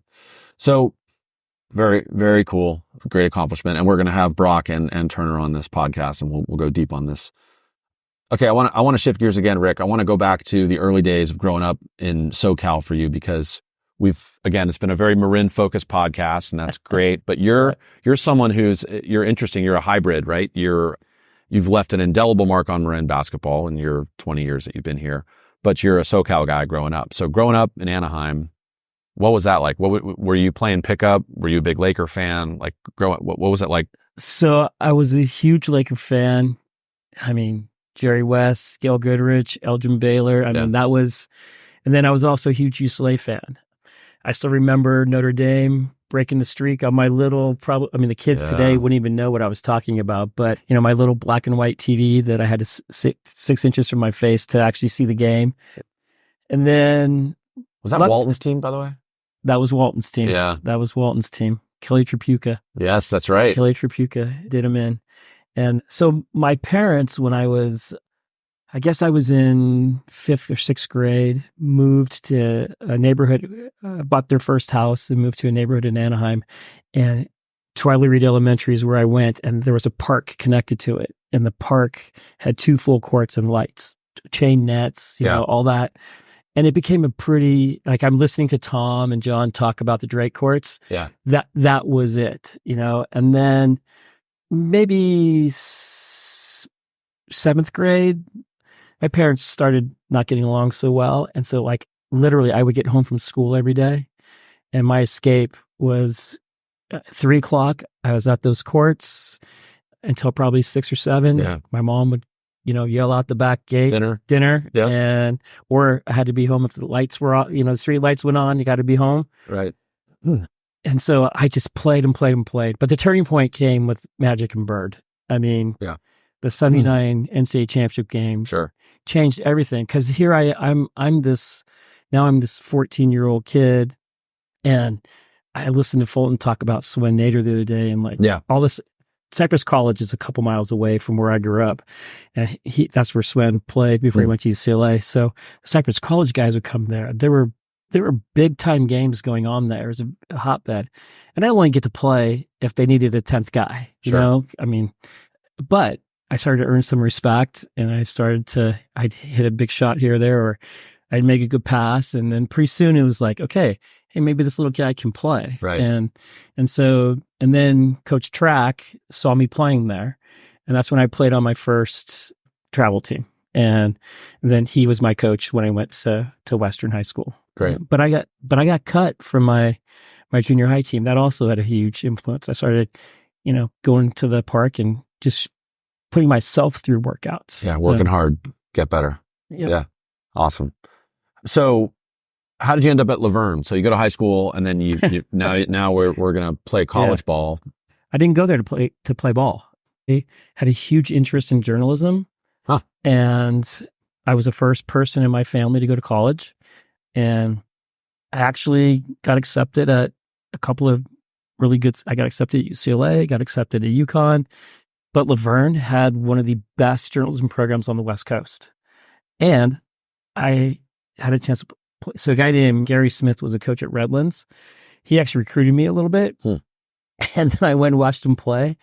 And remember, no 3-point line when I played. Right. I'm old. So no 3-point line when I played. If there was, I probably averaged 3 points more a game. But I went and watched Redlands play. And I mean, all he focused on was defense. And I was like, there's no way I could play here. Yeah. Like, that was not my game. And so I started Laverne's journalism school. And I got a small scholarship there. And they had a scholarship night in May. And that's where I met my best buddy, Joe Sales, 6'4", African-American guy that knows how to use his rear end better than anybody I've ever met. I mean, unbelievable post-up game for 6'4", and then could go inside, outside. And we struck up a relationship, and I was like, okay, maybe I could play hoops here. And so my freshman year, I played JVs. Gary Stewart, who was a transfer from Long Beach State, was the star. Andre Basu, who also came from Long Beach State. I had to guard him. I kept telling my coach, I'm like, why are you making me guard Andre? I'm not making him better, because I just watch him blur past me every time. He was first team All-SCIAC. Gary's now head coach at Stevenson University in North Carolina, has had a phenomenal career, was a coach at Laverne for a while. Great. So had a great experience there. Didn't play. My coach loved me because I don't want to say I was dirty, but I was tough. Right. I didn't care if you were 6'4", 6'5". I'd hold your jersey. I whatever it took. You did what you had to do. I did what I had to do. Yeah. And my coach used to say to them all the time, like, why can't you guys play more like this guy? I'm this little 5'11", scrawny guy. So I worked my butt off in between my freshman and sophomore year because I didn't want to play JV again. Right. And I actually made the varsity. And on our first game, it was an alumni game, and I come down on his size. We had a 7-footer. Come down on his. He was not very good. He wouldn't have been at Laverne if he was any good. Right. And I came down on the side of his foot, tore ligaments, and done. And my old high school assistant varsity coach, Conrad Byers, had gotten the varsity job at Anaheim High School. He had called me before the season started to see if I was interested in coaching. Couldn't do it because I was playing. Yeah. And then as soon as I got hurt, my first phone call. So I would commute from Laverne it's about a 30-minute ride from Laverne to Anaheim High School. And I coached freshman basketball at Anaheim High School for a couple of seasons, and then started coaching locally closer to the Laverne area. So we spoke with Mike and Ashley Saya last week, which that episode will come out soon. It was a great interview. And Ashley had 4 ACL injuries in her career. Just brutal luck, but such a positive person, and kind of, fought through, resilient, kept coming back and playing. But then, finally when her playing days were over, went into coaching, right? Now she's had a very successful career coaching at MC, but she was talking about when she was hurt at Bentley, where she went, she was still, the coaches had her participate in everything. She was sitting on the bench. She almost was like started her coaching career right there, right? So blessing in disguise, right? Horrible luck with an injury. It's awful. It's devastating. But there's this silver lining. And it sounds like with you, terrible injury, huge bummer, but it starts this coaching career that's been pretty fulfilling for your life, right? So it's been awesome. I mean, if that injury hadn't happened, who knows what direction we'd gone? Because, and then the other thing too is that, as I was mentioning when we were talking a little bit before we started recording, is that in Southern California at that time, to become a varsity coach, which was my goal, you had to be an on-campus teacher. There was no ifs, ands, or buts. You were on campus. And so I continued getting my degree in communications and journalism, but I minored in history so that I could then have the opportunity, if I became good enough, to coach at the varsity level. Awesome. Yeah. So I'm interested in your perspective on coaching the MCal so you were 95 to 2010 at MC, right? So you graduated Laverne, you go to Damien, you coach at Damien for a couple of years, you have success. You move up here, you take over at MC. The high school game is different today than it was when you were coaching, right? We've talked about it ad nauseum, 5 out. The system is different, 3s everywhere. Talk about today's game versus when you were coaching, and which one do you like more?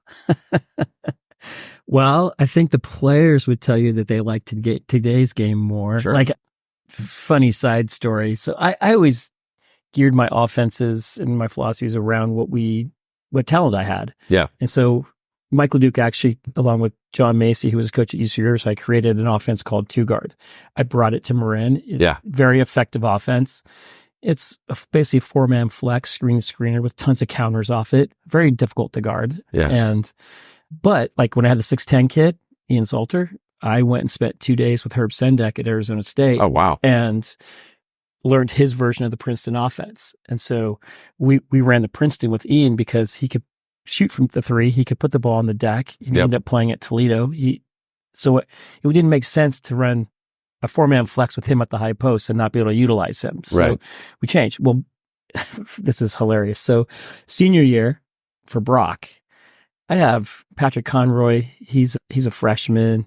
David Ahern's a sophomore. The Struzzulo and Ruper's family. I love those kids. I mean, first year varsity guys, we ran the Loyola Marymount system. So shoot the quickly. The year that Hank Gathers passed, I was on staff at Paul Westhead's camp.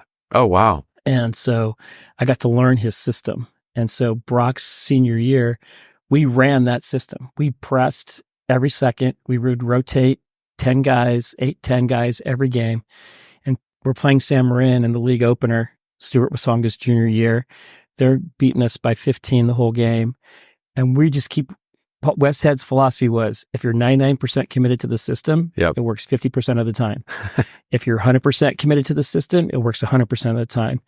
We just kept pressing and pressing and pressing and shooting our threes. And we finally came back in the fourth. We were down 15 to start the fourth quarter. Win the game. Patrick Conroy, freshman. We ran a little, refused to screen play to him. Hits the three to win the game. Wow. Michael Turner's at the game. And first thing he says when he comes down, not congratulations, coach. What is going on? Why? How come I didn't play in this system? Yeah. You made us make 5 passes and get an open 15-footer or a layup, And so as a player, I get it. Like, you want to play in this kind of system. It's like, this is bullshit. I'm playing for Norman Dale instead of Paul Westhead. 100%. Right? Yeah. 100%. So, and I was like, well, this is what the talent dictated. Like, we're young, we're inexperienced, but we got tons of bodies that can go, and we have no size. So we're gonna shoot a lot of threes, and we're gonna get after it and press. I mean, we were down to Menlo 22 to start the fourth quarter. John Ratchin, who coaches for MBBA now, was assistant at Menlo. Novato girls coach. Yep. We were down 22 to start the fourth quarter, and we beat them by 6. We were 0 for 22 from 3 going into the fourth quarter, and then hit 7 threes in the fourth quarter. That Loyola Marymount system that Rick's talking about, listeners, was amazing in what years was that? The late 80s? Late 80s, like, what was that? What year was that? 85? Yeah, with Hank Gathers and Bo Kimball. Because, Westhead was a Lakers coach, won a title, right, with the Lakers, and then got fired. Winning Time, the HBO show, goes through this. But he then joined Loyola Marymount and had this amazing system, run and gun. They would shoot within, 7-8 seconds, Rick, of every possession. Yeah, and it's the rules, like, if the point guard passes the ball to the 2 guard that's filling the lane, the 2 guard doesn't think, he just shoots. Yeah. If he's not open, it's the point guard's fault. I mean, it's an incredible system, and they would actually press and let you score in an attempt to try to get you to run with them. Exactly. Yeah, awesome. And the conditioning. I remember, Jeff Fryer was launching threes, right? I'm actually friends with Jeff. I helped him build his academy in nice. SoCal. He was my hero growing up. But yeah, they would the conditioning that they would do running the dunes and, Malibu, just preseason, just torture. But because his philosophy was, we're going to outwork you and we're going to outcondition you. And 100%. It worked. They won a lot of games. They did. It was, that's really cool. And he was amazing. I worked for him one summer. And like 8 years later, Wendy and I are on the beach in Laguna. Yeah. And he's walking by and he's like, Coach Winter?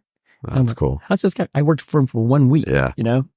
Amazing guy. Yeah. Duffy has an item. I've got a microphone here, so hopefully you can hear me on the back end. Is there anyone locally running that currently that we know of, Loyola? I don't think so. It's not that big a leap from what is going on now, right? It's not. I was talking about this, so we had Michelle Brevelli in here. Yeah. And I was watching a tournament game, one of your tournaments a couple weeks ago, and Mike Brevelli and I were sitting in the Novato old gym, and we were watching his son play. And it was sort of a combo Marin Catholic Santa Fe team playing against Branson. And the Branson team's phenomenal, right? I mean, there's so much talent. And this MC Santa Fe team was doing great. But Mike and I were laughing because literally every possession is a 3 or a layup. Yep. And so it would be 3, come down, 3, come down, layup, come down, 3, miss. There was not a mid-range shot for 15 minutes. Brock just sent us last week a little Instagram. We have our little admin team. Yeah. We call it. So me, Brock, Kyle, we're kind of the 4 guys, and we run the MBBA Marin side. So, and it's a very well-respected trainer who's talking to some of the top 100 players in the country. And he's like, what's the best shot you can get in the game? A layup. What's the second best shot you can get in the game? A catch and shoot 3. Like, that's the philosophy now. Yeah. In the past, like when the 3-pointer first came out, that wasn't the philosophy. The philosophy was you still need to attack the basket. You still need to get the 15-footer. And it just adjusted shooting field goal percentage and started doing the math. And you're like, okay, well, if I shoot this many threes and make 40%, it's better than the 2, those kinds of things. Yeah. But Duffy, I mean, it's a good question. But, honestly, the 5-out system is not that different because, with LMU, Rick, you know better than I, but players run to their spots, right? You have different spots that are designated, and then there are different rules. It's a framework, right? Correct. It's not a set play. It's just a framework. But the idea was if they were holding the ball 10, 15 seconds into the shot clock, that's a bad possession. That's a bad possession for them. Today, if you go watch Grinnell college play, they're averaging 100 points a game. Sometimes they score 150. Yeah. Yeah. So in the league, when you were there, by the way, I love that. It's fascinating when you talk about how you changed your system based on your personnel. And we talked about that a lot with Fulton, right? He's great about that. Right. And we just, first day of practice was yesterday. We're talking about, okay, given our personnel, how are we going to change our system? That's what good coaches do. So in that league back in 95 to 2010 in the MCAL, you guys were always good. I know Branson had some great teams. Drake had some really good teams. Who else was tough in the league? To me, that's the golden era of coaching. No disrespect to anybody else before or after, but Tavani, Honick, Donnellan. Yeah. You can go Farbstein at Terralinda. You can just keep going down the list, and there's incredible coaches throughout the league. Campagno. And it's Campagno came to Redwood my last year. Yeah. And we're second to last year. It was so defensive oriented. Everybody played tough man-to-man defense. We actually petitioned to have CYO outlaw zone defense because why are we teaching these kids to play zone when none of us, the whole league played man? And I used to tell one of my philosophies, and I can't remember which podcast you had it on or which coach said it or who said it, but I never have taken a player out of a game for shooting a bad shot. That was Fulton. Yeah. Not once, ever. I would take you out for not shooting an open shot. Yeah. Because in the league at that time, if you passed up an open shot, you might not get another one. Right. And so I never punish players for taking a bad shot. But if you passed up the open one, man, I would be on you pretty hard because they were so hard to come by. Absolutely. One of the interviews we've done, we haven't released the episode yet, is with Jeff Skaggs, who's a great guy. He was an MC grad in the late 70s. And Jeff talked about that he also was involved in getting zones banned in CYO until 7th grade. And I bowed down to him because that's a really big issue for me. It's a pet peeve of mine when I see CYO teams run zone, even if zones will win you a game. As a CYO coach, this is my soapbox. As a CYO coach, your focus should not be on winning games. It should be on developing your players and teaching them the game. And I know this as a coach now in high school. If I have kids who played CYO for somebody else and they played zone all through their CYO life, they have no idea how to guard anybody. Yeah, I tell our MBBA parents all the time, if you're playing MBBA to win games, you're in the wrong program because especially in the 3rd, 4th, 5th grade levels, if we sit in a zone, we could win a lot. Sure. But we're teaching the kids nothing. We're not preparing them for high school. We're not preparing them to play the game the right way. Yeah. And so even when we play in our tournaments, I try to avoid having programs that play in our tournaments. Yeah. I want teams to play man. Like my little 3rd grade team, we just lost a game to a team that they run a 2-3 extended trapping zone, and that kind of thing. And they beat us by 25. And I told our parents, that's fine now. By 5th grade, we'll be slicing and dicing that, and we'll be beating that team by 15. Yeah. It's just a matter of us being strong enough to handle the ball better, being strong enough to shoot over it, make the correct passes, make the correct adjustments. We're not there yet in 3rd grade, but by 5th grade, we'll be there. Yeah. Duffy. So we just started the season. We're doing a lot of shell drill. Yeah. A lot of, lane, ball. I got 2, bounce, drop, help side, all of this, right? Listen to a podcast, not ours, different podcast recently. How dare you? And it was a coach in Idaho, and he asked the question, what is help side in man-to-man defense if it's not zone? A good help side defense looks like zone. a lot of coaches, I mean, I've seen CYO coaches, like I would run Marin Catholic Gym. Yeah. And they would be like, that coach is playing his own. I'm like, no, he's not. He's just taught his team how to play man defense properly. Right. And if you just send a cutter through, you'll see it's not a zone because the man will follow him. Exactly. Good man-to-man defense looks like a zone. I was about to say, Duff, I mean, and I said this in the Skaggs interview too, this is not a judgment on, look, at the high school level and beyond, zones, there's a place for them, right? I mentioned this before. Jim Boeheim, long career. But all man-to-man principles. Man-to-man principles. It's all man-to-man. So that's the issue, right? It's when as the foundation, if you're building a house, you need to have a good foundation. Your foundation has to be man-to-man principles, which is get in a stance, see the ball, ball you man, kind of proper fundamentals of help side, right? And you learn that by playing man-to-man defense. In a zone, if you don't have that base, you're not going to play a very good zone. And like my 2004 team, I'm going to say that I played 99% man defense my entire coaching career. The 1% was in one season, and it was in 2004. We had a 6'9", 290-pound kid named Corey Lowe who went and played Northern Colorado, had a great career. And we took Tarkanian's amoeba defense and amended it for him. So the four guys in the perimeter were all playing man-to-man principles. And then he had this little triangle that he had to guard, depending upon where the ball was, to take away the inside. And but we had to do it because given the mismatches that were created with him having to play man-to-man, teams could expose him. So again, it's back to doing it based on your personnel. And especially like we got into NCS and like we beat Salesian at our place in the semis, big upset. Yeah. And that switching to zone is what won us the game. But it wasn't like the CYO coaches just putting 5 kids out there in a 2-3 zone and just standing there. Guarding paint. It's all based on man-to-man principles. Absolutely. Duffy, yes. Yeah, I'm kind of just being the devil's advocate here, of course, but I do wonder, it just strikes me when we're teaching man-to-man, even at the high school level, we spend most of our time on the zone principles to reacting to being beat and not so much the actual man-to-man defense. Yeah. And you see a lot of kids, including my son was this way all the way through CYO, pretty good on ball, but kind of would lose the help side. I just wonder, hypothetically, if we started everyone with zone and they learned the help side first and then introduced the man-to-man, would it be different? I'm not advocating for that. I'm just... Rick, I'm looking for a new podcast co-host. Duffy has been removed. Duffy, good, fair, a fair point. A fair point. We can talk about this in intro and outro. I don't want to... But I think that if you're teaching man-to-man to younger kids and you run a shell drill, right, which is 4-on-4, teaching help side, positioning.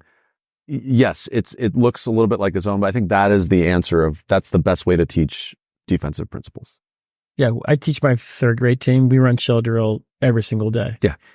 And the way I teach it is that there's a rope tied around the ball and a rope tied around your waist. So there's one rope tied around the ball. Yep. The extension of the rope goes to your waist. Whichever direction the ball goes, it pulls you in that direction. Exactly. And they start to get it. They start to understand. I'm like, what did the rope pull you? Yeah, coach, it's pulling me here. Yeah.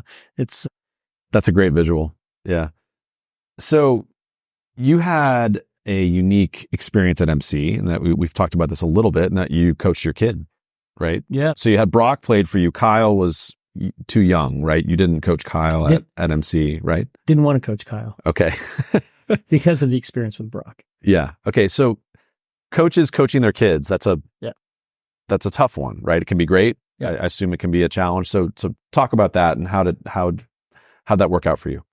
So coaching Brock was a blast, but I also had set the guidelines early. Yeah. And I know you forget which podcast this was. I think you brought this up, the coach or dad kind of thing. Yeah, the Fulton one. Yeah. So really, I reached out to Coach Blackwood when I started coaching my boys in CYO. And I kind of struck a friendship with him when I was scouting. And so Tom tell me how you coached your 4 boys. And that's what he told me. He's like, you got to create the boundary. And after games, you got to ask them, do you want me to talk to you as coach or as dad? And so that's how I approached it. And it's because what happened is that, and my philosophy is a little different. And I have this conversation with parents that are upset about placement in MBBA right now, is that I used to go to the athletic director at St. Anthony's when both Brock and Kyle were playing at St. Anthony's. They wanted to kill me every year. But I would tell Jim Benson, the AD, if they're going to be number 8, 9, 10 in the A team, I want them on a B team. Yep. I don't care who they play with. I don't want them on the A team where they're going to get the minimum 8, whatever it is, 10 minutes. Yeah, the minimum. They need to be on the court. Time. They need to build their basketball IQ. Yeah. And part of that is maybe playing with kids that aren't as talented and learning who to pass to in this situation or who not to pass to in this situation, and how to make your teammates better, all those kinds of things to build basketball IQ. Sure. To prepare them to play in high school. So I had they were going to, St. Anthony's didn't have a coach. They were going to cut 10 kids. I'm coaching at MC at the time. And I'm like, forget it. I'll coach the team too. So I was coaching St. Anthony's while I was doing the MC stuff. And that was my first experience coaching Brock. And so that worked very well, Coach Blackwood's advice. And then as years went on, it worked well. Well, his senior year, it worked great. I mean, so the backstory is that his sophomore year, my Dave Basso and I told him he should go play baseball. We told him he didn't think he'd ever be a good player in our program. That I shouldn't say good player. He would make our team, but we didn't think he would get on the court. Yeah. That night, he put 3 goals in his room above his bed. Number 1, prove Coach Winter wrong. That means the boundary had worked. He didn't say dad. He said Coach Winter. Huh. Number 2, improve my foot speed. Number 3, get in the gym every morning at 6:30. And he started working out with Phil Handy. Great. And all of a sudden, I mean, his junior year, he didn't play hardly at all. His senior year, he worked himself up to be our best player. 2nd team all league, all Bay Area. I mean, pretty talented player. However, I was this really good basketball coach for 14 years, and all of a sudden I was dumb. Right. You're playing your kid. It's playing my kid. My coaching staff is telling me I'm not playing him enough. I'm getting letters for the first time and all those kinds of things. And then Brock asked me to read on May 1st, he decided to choose Ithaca College as where he was going to go to school. And he asked me if I wanted to read his college application essay. And it was entitled The Obstacles of Being on Campus with Dad for 4 years. I was the athletic director, his APU's history teacher, and the basketball coach. And I started thinking about it, and I'm like, okay, would I want to be on campus with my dad? Like, probably not. Kyle's built a little differently than Brock. They're definitely at opposite extremes. And I was like, there's no way that I want to coach Kyle. Yeah. Even though I had been coaching a CYO team and the boundary was set. So I resigned the next day and started MBBA.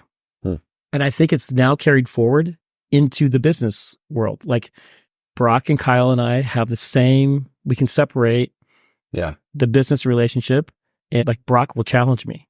I think we should do this, this, and this. And we could have it drives my wife nuts. We could have a full-blown disagreement / argument. And then 3 minutes later, we'll hang up. 3 minutes later, he'll call me and he'll start talking about the baby. Your dad. Yeah. Your grandpa. Yeah. And I'm like, okay. And it drives her a little crazy, but the boundaries have been set since 6th grade. Yeah.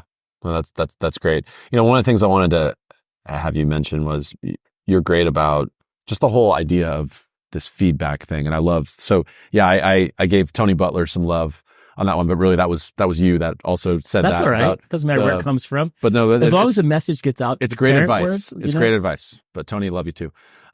The 24-hour rule that you guys have at MBBA, I think is great. So this is for parents giving feedback to coaches after a game. Like let's say there's a game and the team loses by 30 and maybe a kid didn't play as much and a parent's frustrated and wants to talk to the coach. Your advice to everybody is wait 24 hours, right? Talk about your 24-hour rule. So there's nothing we love more in this world than our kids. Every single person would do whatever they had to do for their kids. Of course. And 99% of the time, when you're in the heat of the moment, watching what's happening on the court, you have a tendency to react differently than if you have a chance to sleep on it and the next day be like, oh, wow, maybe there's a reason behind this, or maybe I should approach this differently. And you're going to kind of laugh at this, but one of the worst parents in my program was my wife. Getting Kyle ready to play at Marin Catholic, he played on teams that got beat by 30, 40 points routinely. Mm-hmm. And she would send me text messages at halftime. What am I doing in this gym in Vallejo? It's 102 degrees in here. We're down 54-12 at halftime. This is ridiculous. And I would respond back. Are you talking to me as my wife, or are you talking to me as an MABA parent?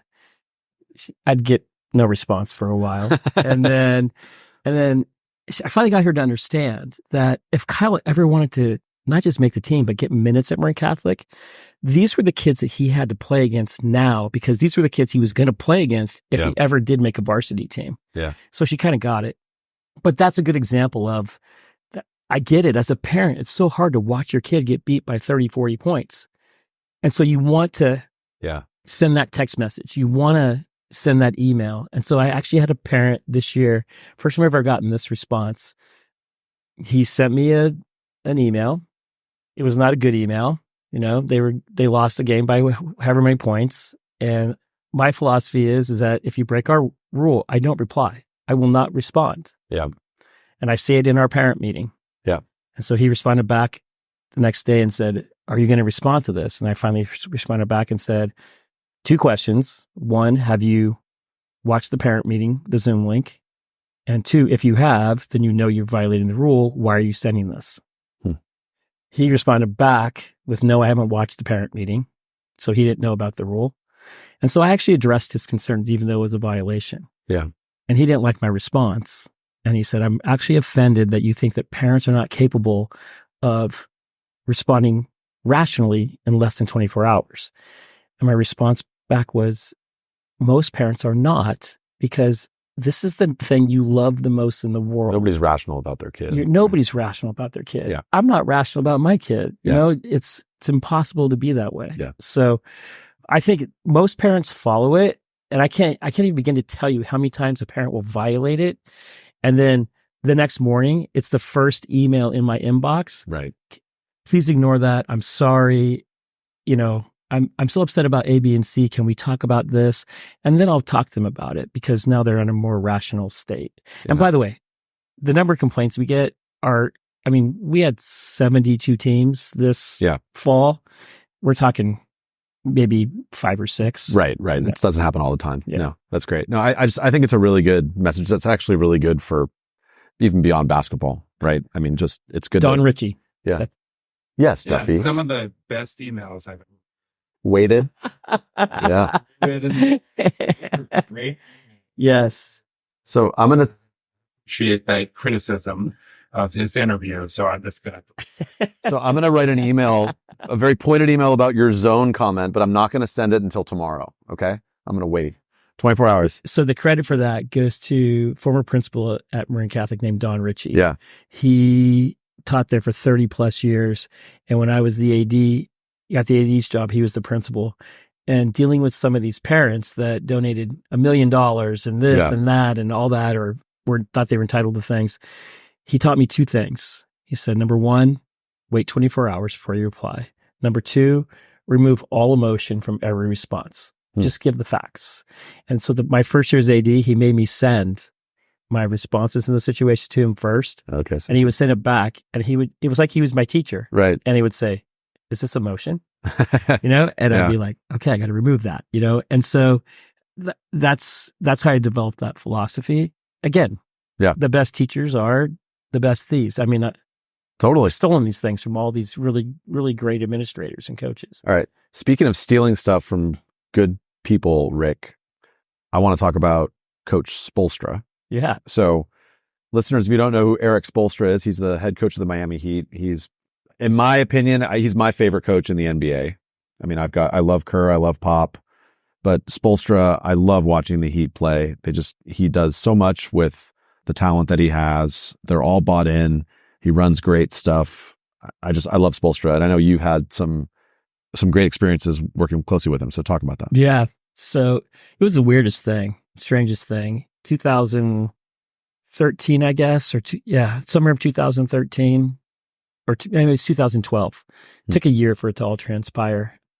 We're in Vegas with our select teams for a tournament, ending the season in July. NBA Summer League's going on. One of our parents, the Keefe family, Brian Keefe, Miles was a phenomenal player playing at Vanderbilt right now. Sure. A couple Finley's Finley was on our Branson UA now. Rise 17s, and he's getting recruited right now, and he's a stud at Branson as a senior. Yep. So Brian and Eric went to high school together, good friends from high school. Oh, cool. And so Spo just popped by to watch Miles. Miles was on our 5th grade team at the time. Chad Daggett, 5th grade. Chad Daggett was coaching the team, former Branson JV coach. And I mean, we had 18 teams there. I'm like, that's awesome. Spo's watching the game, but I'm like running around. And then all of a sudden I get a text message from Brian. Hey, Spo wants to talk to you. I'm like, okay. It became a 90-minute interview. I mean, it was, so tell me why you're running this offense. Yeah. And explain why we run the 5 out. And you only play man. Yep, we only play man. And tell me why the Branson JV coach wants to coach this 5th grade team. Yeah. You know, and well, because in Marin County, the coaches just love basketball. They don't care if they're making everybody else better. You know, they just want to teach kids how to play the game the right way. Yeah. Who knows? Maybe this kid will end up at Branson someday. At the time, we didn't know that's where he was going to go, but Right. that's where he ended up. Yeah. You know, and so fast forward, that's where it ended. And then the Warriors were coming out to play the Warriors in October. I'm driving to Napa to check in with my Napa director and dropping on a practice. And I get a text or a phone call from Brian. He's like, Spo's going to drop in at Benicia Valley tonight to check out skills. Wow. So I called Turner and I'm like, FYI, I don't think Turner even got my call. I left a message. Yeah. I'm like, okay, I'll turn around, come back. So for the listeners, if you don't know Benicia Valley Gym, it is probably the worst gym in Marin County. It's Dave Deneen's favorite gym. It is. It's not a good gym. It's not even a full size. There's no 3-point light on the sides. You have to take a broomstick to pull the wooden backboards out to pull the basket out. Yeah. And so it's not so we had 31 3rd, 4th, and 5th graders in this gym. And I walk in the gym and it's Michael Turner and actually I think it was Chad running the clinic. And I look up and Spo is standing up. He's just jeans. I don't think nobody knew who he was. Yeah. Jeans and a t-shirt on with a backwards hat. And he's got his camera out on his iPhone and he's filming the whole thing. Wow. And then I see Brian and Brian's like, hey, can you come to dinner tonight? Spo wants to talk to you. And then he told me he had been looking for 10 years to find the right academy to build his academy in Miami. And so that's where the conversation started. Oh, very cool. And then fast forward to November, he asked me, he's like, I want to launch this in January. Who should run it? And I'm like, Brock. He's like, wait, isn't he in college? I'm like, yeah, he's graduating a semester early. AP classes. The AP classes, he graduated a semester early. And so he interviewed. So on Veterans Day weekend, we went to Miami. Kyle asked if he could come because he wanted to hear what the scoop was and what the story was. It was a 3-hour interview. We went to dinner and he literally interviewed Brock for 3 hours. And Brock was amazing. And the only catch is that Miami's much different than here. I mean, it's the wild, wild west at the high school level. Yeah. Transfers everywhere. Yeah. International kids coming from Puerto Rico. Sure. I mean, it's crazy there. And a lot of parents paid in cash, if you know what I mean. Yeah. And so Spo did not want Brock to be the face of the academy because he's a 21-year-old kid. Like Brock was a 35-year-old man running the academy. Yeah. Okay. But he wanted somebody like me. Right. So I was there once a week. So for the duration of the academy, I was there for 1 week a month. Okay. For the duration of the academy. So I would spend 3 weeks in Marin and then I'd spend 1 week in Miami for the 2 years we were there. So what do you think, you spent time with him, what do you think Spo's secret sauce is? Why is he such a good coach? Because and I know this doesn't sound nuts, he has no ego, number one. Yeah. So there were a couple times where we had this, we called it the manifesto lunch that went on for like 4 hours at a restaurant. And I don't know how he heard the guy behind us, but somehow there was a group of people talking behind us and whatever they were talking about struck him. and he turned around and introduced himself. They knew who he was, but Sure. Introduced himself. And he's like, "Can you repeat that?" And it was like 3 businessmen having a meeting, and the guy repeated whatever it was Spo wanted to hear. And Spo takes this notebook out of his briefcase and he writes it down. And he tells the guy, he goes, "I don't know when I'm going to use this, but at some point this season, next season, this is going to be part of what we do." Love it. And I was just like, wow, this is, the guy at the same lunch, this is LeBron's last year. Ray Allen is aging. Yeah. And he says, out of the blue, he says, "What do you guys got to get Ray a wide open 3?" And we're like, "What?" And he goes, "I'm being serious." He's like, "Every team is playing him on his hip, Yeah. making him put the ball on the deck, and we need to get him like a wide open look." And Brock and I laugh. And at the same time, we both said 2 up. And he's like, "Show it to me." And so we diagrammed 2 up. So use like pepper shakers and a glass or yeah. He had notebook paper. Okay. All right. So we put it on paper. That's good. And so we diagram it. Yeah. And he says, "Okay, where's LeBron?" And we're like, "Well, we think if you have LeBron, so the second staggered, if they hedge out to Ray, you're going to get LeBron for the slip dunk." They'll dive. Beautiful. Yeah. That night they ran it out of a timeout. It's awesome. And Ray got a wide open 3. They still run it every once in a while. Yeah. It's crazy. He feels like he can learn something from everybody. It's not like he thinks he's above everybody else. That's really cool. Pretty amazing. Yeah. I mean, he was put into a situation coaching the Heat where when LeBron left the Cavs the first time, right? And LeBron and Wade and Bosh went to the Heat, Spoelstra was the coach, a young coach at that time. Yep. And that's a tough job, man. I mean, to manage those egos and those expectations. He would tell you that's his main job. Yeah. I believe it. I mean, obviously he's got Rick Winter diagramming plays for him. I mean, he's got other things to worry about. So, I mean, but he did such an amazing job of managing that team and does not get the credit I think that he deserves. I mean, I think now in hindsight, people give him the credit, but at the time he wasn't getting the credit that he deserved. I mean, so he didn't think LeBron was going to leave. So when LeBron left, maybe 4 or 5 days after, he sends me a text message and he says, "Do you think the read and react can work at the NBA level?" And he wants to run it through Bosh at the high post. And so he started meeting with the guy who created the read and react. And I mean, that's the level he goes to. So I was telling you that, Lee Jenkins wrote the story on Spo, and I was there when he did the interview. And Spo had the 16 Eric Spoelstra Basketball Academy coaches at the Heat facility for a meeting and Lee was there to write the story and observe and all that. Yeah. And he had video of the Heat running basically the read and react drills, the same drills that we taught all the coaches from MBBA. And it was just kind of surreal to watch the Heat in their workouts doing these things. And then all of a sudden he's like, so he started running read and react concepts with the Heat and met with the guy who created the offense. Like I said, that's just how he is. Well, didn't he start as a video coordinator? In the dungeon. So we just talked to Chris Ballard about Mike Budenholzer, and that's how Budenholzer started, right? He started as video coordinator, unpaid video coordinator for the Warriors or for the Spurs. And, living off of Subway sandwich coupons and getting paid, $10,000 a year. Yep. And then he goes on to be NBA Coach of the Year and win a title. And so these guys they love it. Yeah. We are accepting applications for unpaid video. Must love zones. All right, Coach Winter, we've reached crunch time. All right. Is this the lightning round? That's not. This is the non-light. Okay. We've changed it. We've rebranded. We were giving lightning a bad name. Got it. All right. Toughest player you've ever coached against? Casey Jacobson. I mean, you're pandering to my Stanford tendencies here, but that's a good answer. We played him. So we traded with Glendora. So we went to the Glendora tournament his junior year. Yeah. And then he came to the Baumbauer his senior year.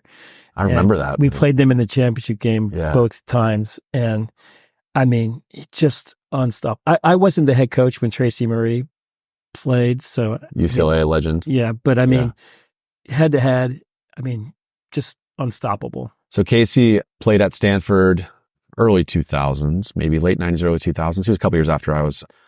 I think at one time he was the all-time leading scorer in California history. I think he's second.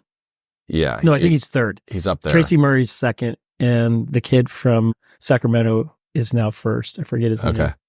Yeah. So Casey was just an unbelievable player. What was he? 6'5", Rick? 6'6"? 6'6". Just a shooter. Unbelievable shooter, but could also pick you and post you up, could put it on the deck. Yeah. And he probably shot 95% from the free throw line. Yeah. Just awesome. Okay. Top 3 players you have ever coached. Wow, that's tough. So I would say Michael Turner. No. I mean, I've never had a player that just saw everything as well as he did. I mean, he was like 3 plays ahead of everybody and such a great motivator, leader. Yeah. The kids wanted to win for him as much as they wanted to win for themselves. I mean, and he led by example. No. So I know this is a Tara thing that I've heard, and you can back this up since you were with her. I've heard that she supposedly can tell the first week of practice how far the team's going to go based on her best player. That if her best player is her hardest worker, she feels like they got a shot to win a championship. And if she's not, then maybe Elite 8. Absolutely. Okay. And I think that, that 05 team was an overachieving team. People think that it was such a great team just because we had good talent. Like, we truly had no post guy. We had a really good point guard. We had a sophomore starting at the off guard. Yeah. And no post guy. And all of a sudden we're ranked 15th in the state, all divisions, and it's like, why? Because of that guy. He was amazing. Yeah. And then probably a kid named Victor Leslie.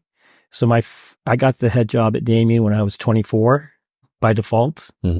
The guy they offered it to turned it down. So I was kind of the only person left as the JV coach. So my first year was his first year. He was a freshman and he played all 4 years for me. He played at Brown and is now the assistant controller for Warner Brothers Pictures. Right. Really phenomenal player. I mean, very similar player to Mike. Yeah. And then Nick Vita, I think, would be the great player. Nick Vita played Nick in the adult league. He's hit some big shots against us. Nick Vita Nick Vita is by far the toughest kid that I've ever been around. I mean, just so Salesian, we used to play Salesian every MLK day. And Nick was in a hockey tournament because he had a bunch of hockey programs recruiting him, like to leave high school and go live and play professional hockey. He was that good. Wow. And so that MLK weekend, we let him go play who am I to tell a kid that you can't go? If you have a shot to play pro hockey, maybe that's your destiny. So go play. And he flew in and then Sunday night and played, or maybe he even flew in Monday morning, played MLK. We lost to Salesian by 25 and he was awful. He was putrid. He was unbelievably bad for Nick Vita. And then we played him in the NCS final at Redwood. He went for 29 and 22. Wow. And we spanked him. We beat him by 21 and we just dominated from start to finish. That was one of the best performances that I've ever seen. And he was just called the human pogo stick. It seems like. Yeah. And then he played JC ball in West Virginia and then played at Fordham and had some at Fordham. They, for the first time in like 31 years, they beat an ACC school and Nick hit the shot in overtime to do it. Oh, very cool. Yeah. That's why he kills us in adult league. All right, Rick, favorite gym in Marin?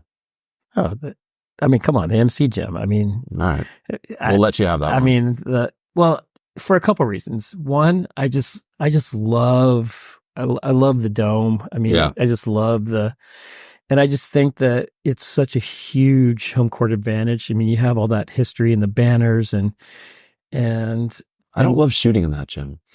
So Duffy has a comment. Well, the offset scoreboard, Team Lloyd, against the. He does. And it's what's funny is that, I was part of the gym renovation and I was so disappointed and frustrated that they made us do that. We wanted the row in the middle, like it's supposed to be, but based on ADA and all that, it had to be offset like that.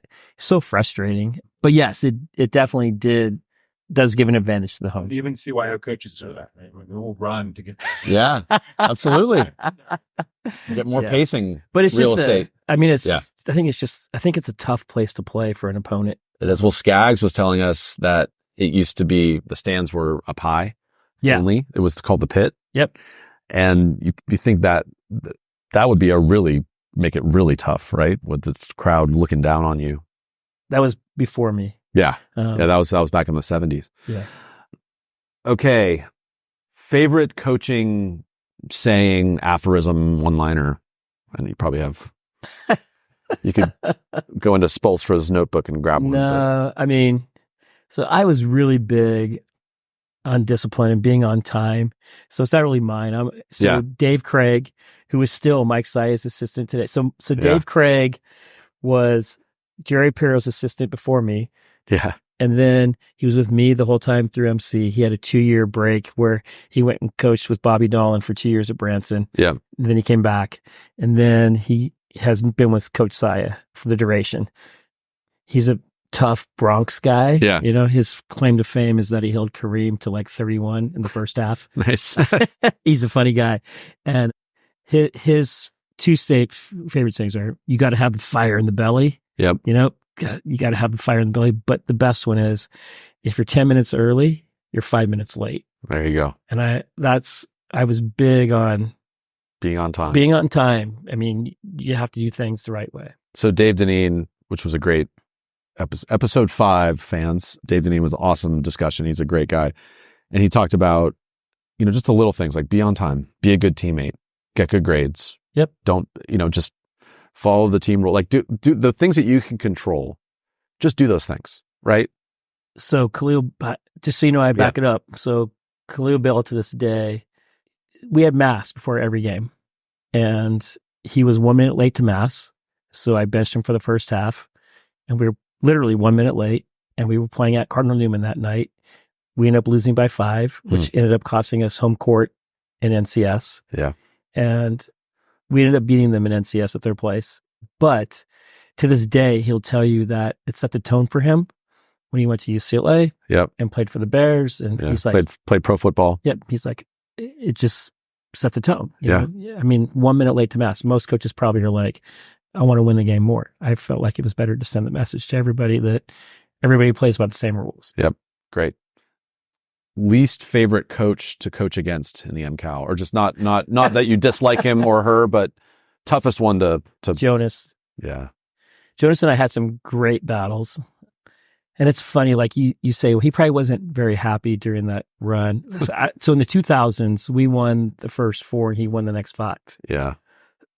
And really what it came down to is that who had the tougher kids in that stretch. Like I had the Von Telrop, Vita, Turner, who just refused to lose. And then he had the McNally's the 4-5 years after that. I think we played each other like 6 times in the MCAL final during that time. Yeah. But always the toughest game to prepare for. And so when they came in the league, I was so disappointed. And I'm going to tell you why. My very first experience with Marin basketball was the Drake Summer League.